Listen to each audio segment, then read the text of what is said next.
ভারতের সাথে বড় আলোচনা ফ্রান্সের, হঠাৎ পাওয়া গেল চরম খবর। বন্ধুরা, প্রাউড বেঙ্গলির ইউটিউব চ্যানেলে আপনাদের সকলকে স্বাগত জানাই। ভারতের বন্ধু রাষ্ট্রের সংখ্যা কম নয়, দিন দিন সেই সংখ্যা আরও বেড়েই চলেছে। সমস্ত মহাদেশেই ভারত নতুন নতুন বন্ধু পাচ্ছে। সাম্প্রতিক সময়ে ভারতের সর্বাঙ্গীন উন্নয়নের ফলে ভারতের সাথে সুসম্পর্ক রাখতে চাইছে সবাই।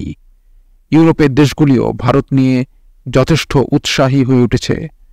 জার্মানি, ইটালি এবং ফ্রান্সের মতো দেশ ভারতের সাথে গভীর সম্পর্ক গড়ে তুলতে আগ্রহী হয়ে উঠেছে, কারণ তারা এটা ভালোভাবেই জানে যে ভারত হল এই শতাব্দীর সবচেয়ে শক্তিশালী দেশ, সবচেয়ে শক্তিশালী সুপার পাওয়ার। বিশ্বকে পথ দেখাতে পারে একমাত্র ভারত। ফ্রান্স ইউরোপের একটি অতি উন্নত ও সুন্দর দেশ। এই দেশের সাথে সাম্প্রতিক সময়ে সম্পর্ক অনেকখানি পোক্ত হয়েছে ভারতের। মোদি ও ম্যাক্রোর বন্ধুত্ব নিয়ে চর্চা হয় এখন সারা বিশ্বে। ফ্রান্স রাষ্ট্রপুঞ্জের নিরাপত্তা পরিষদে ভারতের স্থায়ী সদস্যপদের ব্যাপারটিকেও বারবার সমর্থন জানিয়েছে, যা এক প্রকৃত বন্ধুর মতোই আচরণ। অন্যদিকে এবছর ভারতের প্রজাতন্ত্র দিবসে প্রধান অতিথি হতে চলেছেন ফরাসি প্রেসিডেন্ট ইমানুয়েল ম্যাক্রো। এই রকম এক অবস্থায় ভারতের সাথে বড় আলোচনায় বসল ফ্রান্স। চরম খবরটি সম্পর্কে আপনাদের বিস্তারিত জানাবো। তার আগে ভিডিওটিকে লাইক করে রাখুন এবং চ্যানেলটিকে সাবস্ক্রাইব করে রাখুন। আর বন্ধুরা, সকলেই কমেন্ট বক্সে অবশ্যই লিখুন, মোদি ও ম্যাক্রো বন্ধুত্বকে আপনি 100-এর মধ্যে কত নম্বর দেবেন? লিখে জানান কমেন্ট বক্সে। তো বন্ধুরা, চলুন এবার পুরো খবরটি বিস্তারিতভাবে এবং গভীরে জেনে নেওয়া যাক। ভারত ফ্রান্স সম্পর্ক অত্যন্ত ভালো, সে কথা আমরা সবাই জানি। তবে এই সম্পর্কের নানান দিকও আছে। তার মধ্যে একটি দিক অবশ্যই সামরিক দিক।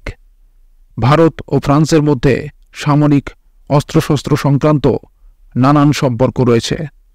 এবার এই সম্পর্ক নিয়েই আলোচনায় দুই দেশ। কি বিষয়ে আলোচনা জানতে চান? তবে শুনুন। ফ্রান্স সরকারের কাছে 26টি রাফালে এম ফাইটার জেট কেনার জন্য 50,000 কোটি টাকার টেন্ডার দিয়েছে ভারত। এই ফাইটার জেটগুলি যুক্ত হবে ভারতীয় নৌসেনায়। বর্তমানে ব্যবহৃত হওয়া রুশ ফাইটার জেট MiG-29K এর অপসারণ ঘটিয়ে এই রাফালে এম ফাইটার জেট নিয়ে এসে নৌবাহিনীকে সশক্ত করতে চায় ভারত। এছাড়াও জানা যাচ্ছে যে ভারত 3টি স্করপিয়ন ক্লাস সাবমেরিনও অর্ডার দিয়েছে। এই নিয়ে দুদেশের মধ্যে আলোচনা হচ্ছে।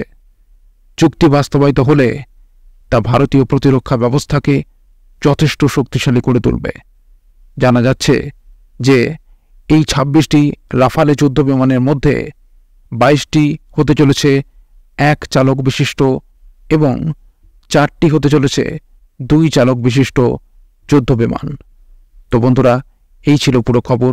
খবরটি যদি গুরুত্বপূর্ণ মনে হয় তাহলে অবশ্যই লাইক এবং শেয়ার করতে ভুলবেন না। আর বন্ধুরা, অবশ্যই চ্যানেলটিকে সাবস্ক্রাইব করে রাখুন এই ধরনের গুরুত্বপূর্ণ খবরাখবর সবার আগে পাওয়ার জন্য। আর বন্ধুরা, সকলেই কমেন্ট বক্সে লিখে জানান, মোদি ও ম্যাক্রোর বন্ধুত্বকে আপনি 100-এর মধ্যে কত নম্বর দেবেন? লিখে জানান কমেন্ট বক্সে। তো বন্ধুরা, এখনকার মতো এই পর্যন্তই। সবাই ভালো থাকবেন। অসংখ্য ধন্যবাদ।